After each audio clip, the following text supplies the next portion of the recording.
guys again, and we continue learning the most important English vocabulary in context.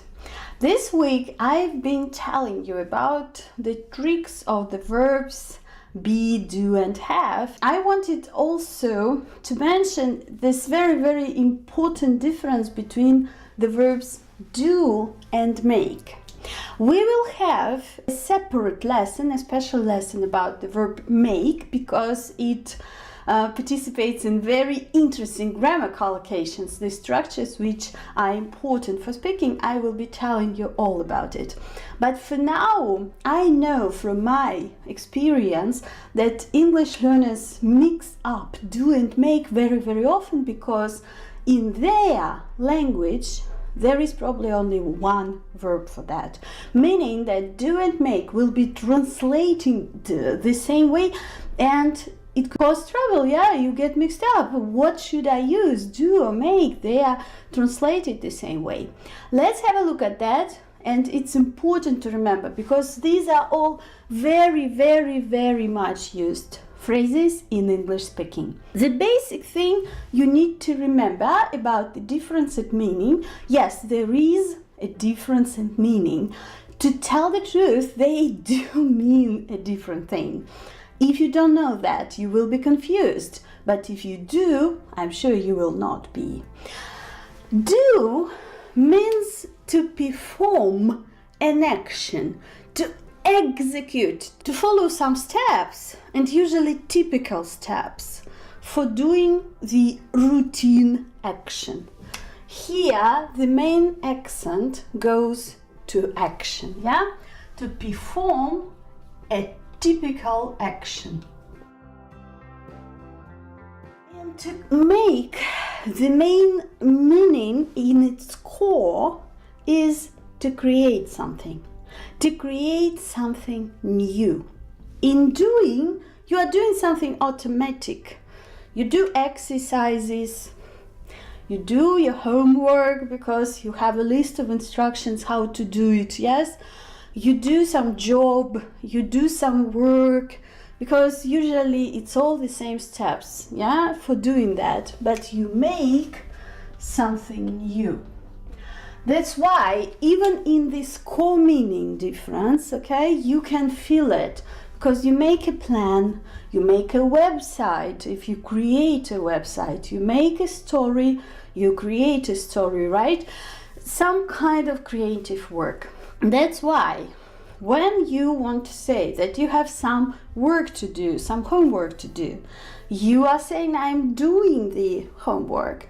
Because your teacher made it for you. Your teacher created your homework and now you do it. You perform, execute it. This is the first step in understanding this difference, because this is routine, this is unique, creating something new.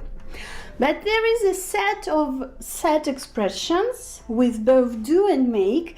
They sometimes follow the main meaning, but sometimes they are unexpected. That's why this is the absolute minimum for you to remember if you want to be fluent in English. There are a bit more phrases and you can Google them. You can go to Practical English Usage, for example, by Michael Swan, or to any grammar reference which you are using. I usually recommend Practical English Usage. You can find the full list, but as I've told you before, it doesn't always help to learn the full list. Learn the most important ones, and I've already done this job for you. I have selected the most important ones. You can't do without them. And let's have a quick look. Maybe you need my help with them. So to do good. To do good means to do some good things for somebody. When somebody is asking you, how are you doing? Asking how your life is going on, you are saying, I'm doing well. Because it's the quality of your life, it is the state of your life, it is how you feel about your life. You can't say to do good. No, you can't say I'm doing good. You will say I'm doing well. But, for example, my grandfather did a lot of good to our town, for example, yeah? to do good means to do good things, to be kind to people. To do harm, the opposite, right? They are opposites, because to do harm, it's to hurt some people, to do something bad. Harm, means doing something negative, right? To people, to things, and so on. To do business, this is exactly the direct meaning. I already told you, you will say to do work, to do a job, and you do business. It means you provide business services or create some products, you do business. To do one's best, once always means for us grammatically, it will be coordinated with the subject of the sentence. For example, I am doing my best to explain this topic to you, meaning I'm trying so hard, I'm trying to give you a good result. But if you are changing the structure, he is doing his best, she is doing her best, we are doing our best, and it's very often used in the answers. For example, somebody says, well, will you do it for me? You say, yeah, I'll do my best. Will you do it before Friday? If you are talking about the deadline, I will do my best. I will try very, very, very hard to provide a good result. Very useful phrase. To do somebody a favor when you are helping somebody. And especially if you are doing something unique which other people can't do, it means you are doing somebody a favor. You are helping people, you are being kind to them. And can you do me a favor? It is used in speaking when you are asking for help. Can you do me a favor? And please note that you probably know that I teach you British English. That's why my spelling here will be British, but if you want to write in American English, you will lose this U. You will say favor without U.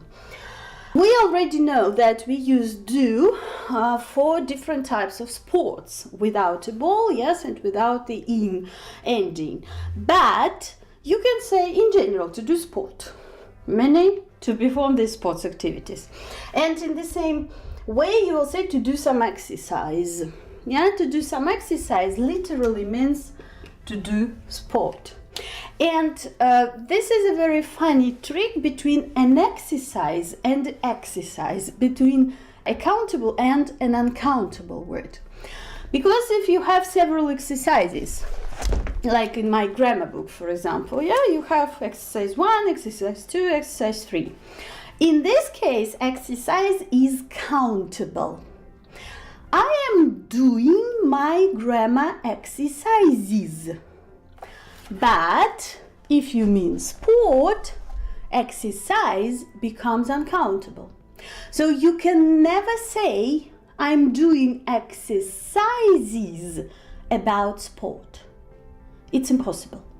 I will understand that you are doing these grammar exercises. You need to say, I'm doing exercise. I need to do some exercise. It means I will go to the gym and I will do some physical activity.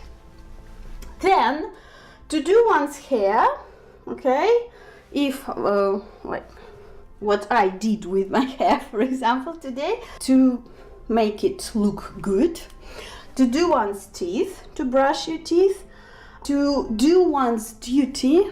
Duty, it is the responsibility. I did my duty. It was my duty to do, we say, because you perform some action which other people expect from you.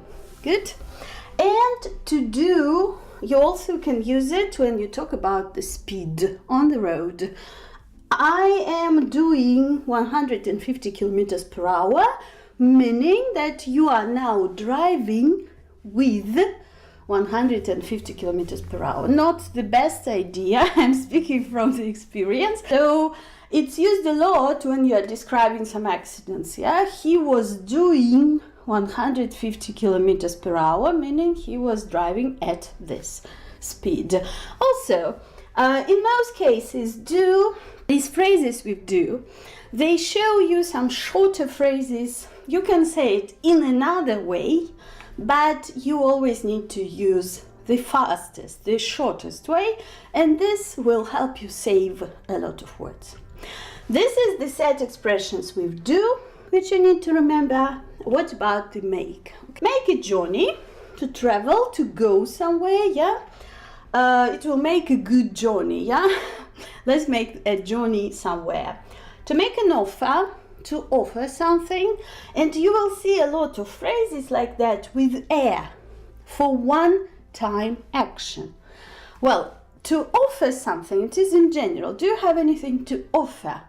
But when you mean this particular time, one time, it's very important, because in English there is no difference between the action in general and one action. You will say to make an, for example, to make an appointment and to make an offer, yeah, to offer something. To make arrangements, meaning to prepare for something.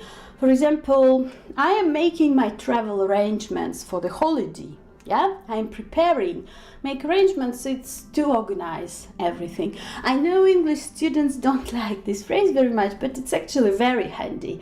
Pay attention to it. It's good for your speaking, I promise. Then, to make a suggestion, when you have an idea about doing something and you want to tell your friends that you should do this, you all together, to make a suggestion.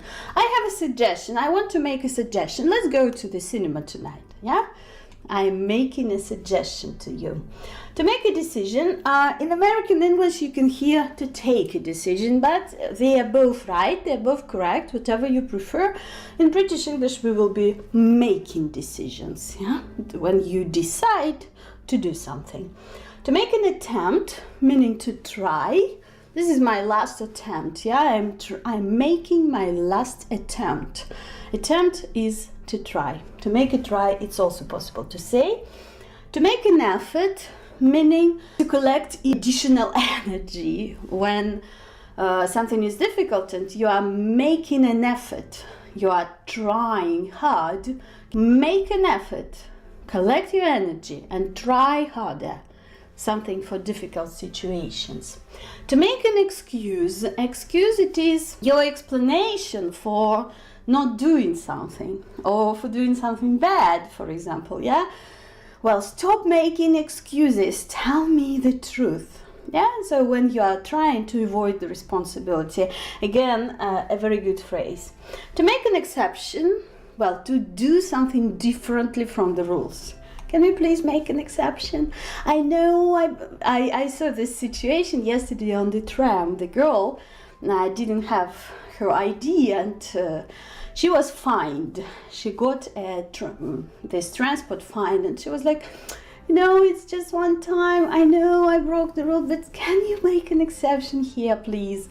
We often ask for that if something is not very good for us. This is a very important thing, because I correct this mistake literally every day. Most of my students, unfortunately, when they just starting with me, they try to say to do a mistake. And sometimes I hear it so often, sometimes I catch myself saying it, and it's no, not right.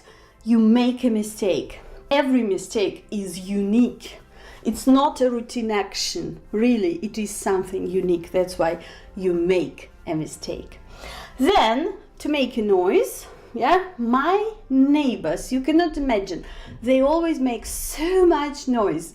It's very difficult to work in this place, to tell the truth. So you don't say do, you say make. And everything about money, because it's the new thing which comes into your hands, you will be always using make with everything about money. You can say to make money, meaning to earn money. You can say make a fortune, meaning to make so much money, yeah, to become rich. A fortune is a lot of money. You can say to make a profit, when your company is profitable. Are you making any profit? Yeah, are you making good money? The last one is to make progress, when you are talking about some project, about some difficult task, and you're saying, well, are you making any progress with that? Yeah? Are you going on? Is it doing good? Is it going good? Something like that. So, yes, again, it probably looks like a lot, but believe me, because these phrases are so much used in everyday communication, in books, in articles, in films, everywhere. If you practice and if you train yourself to notice that in every piece of the English language which you perceive, when you are listening to podcasts, when you are watching movies, when you are reading books, and you can't become fluent without the constant input of the English material, you need to be, I always say you need to be exposed, to English. And then you start noticing such things. You see that they say it like that, and you already know why. You notice it once, you notice it twice, and then you start using it yourself. This is the best way for you to become fluent in English, is to be curious. I hope you have enjoyed the lesson. I know you will have to watch it again, and the best way to remember all these structures is to make your own examples, to do some practice exercises, If you have any questions, please comment, ask your questions in the comments, and I will see you in the next lesson.